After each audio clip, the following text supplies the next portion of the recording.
Hey y'all, I wanted to do a quick follow-up video on the RC390. I just got through the break-in process. I'm across the 620 mile threshold.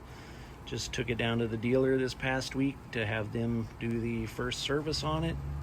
And wanted to try and address a couple comments I've seen about the bike, and I've seen a couple other people on other channels that have started to get these in and had questions about them, so we'll jump right in. One of the first things people have asked, and I guess it's one I never thought of, but I haven't been a street bike guy for a while, so the turn signals, whether you pick left or right, you get a double arrow, and that's just the way the KTM works. So if you want the arrow to point the way you're turning, not happening here. You're out of luck.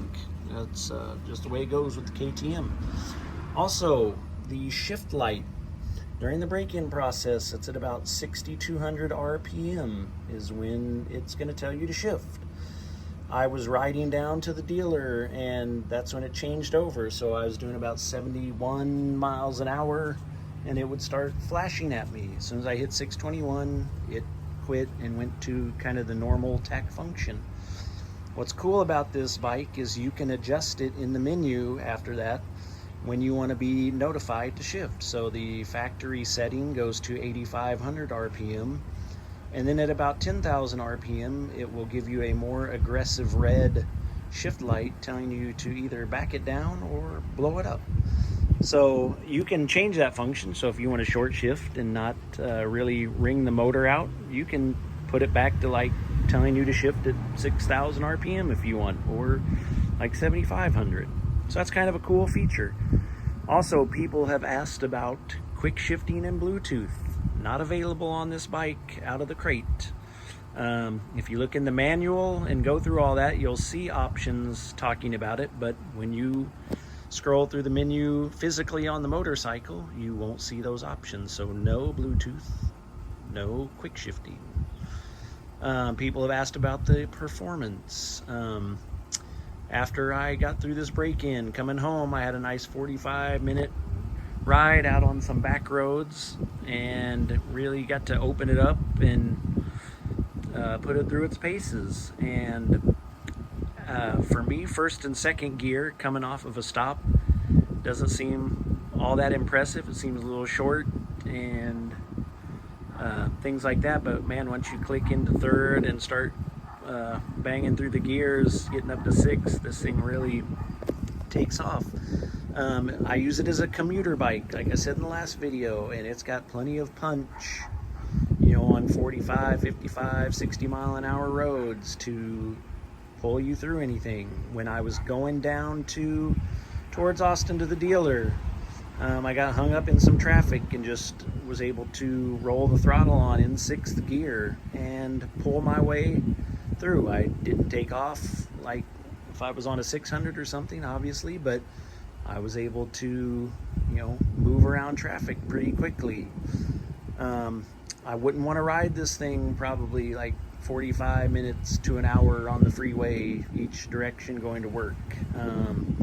Just, you know, doing 70, 75, you know, you're getting a lot of vibes in the body, and, you know, with it just being so light, and if you're on a windy day, man, it was kind of breezy out and I was getting rocked around. But, you know, you could do it, no problem, if, you know, you don't care about that stuff. But yeah, I don't think I would want to have to daily commute the freeway on this thing, you know, like 30, 45 minutes each direction. But could be done. It's got enough power to do that. Took me a hot minute to get to that 620 mile mark. We've finally got some rain here in the central Texas area, so that stopped me riding for several days. And then I also got a nail in the back tire. Got a lot of construction around my home and where we live, so I have the dealer tire program, but it just took a few days to get through that, so they stuck a kind of a little upgraded Dunlop on there for me. But yeah, going back to what I said in the first video, yeah, this thing handles great. I can see why the track guys like it, and Yeah, I mean, it's just a head turner too. And you know, anytime I'm out on it, somebody's always kind of doing a double take and like, whoa, what's that thing? And I did compare it. When I was at the dealer, they did have one of the blue and orange models in finally that was on hold for a customer. And to be honest with you, I definitely prefer, after seeing that one in person, I definitely prefer my orange and black one here that I got.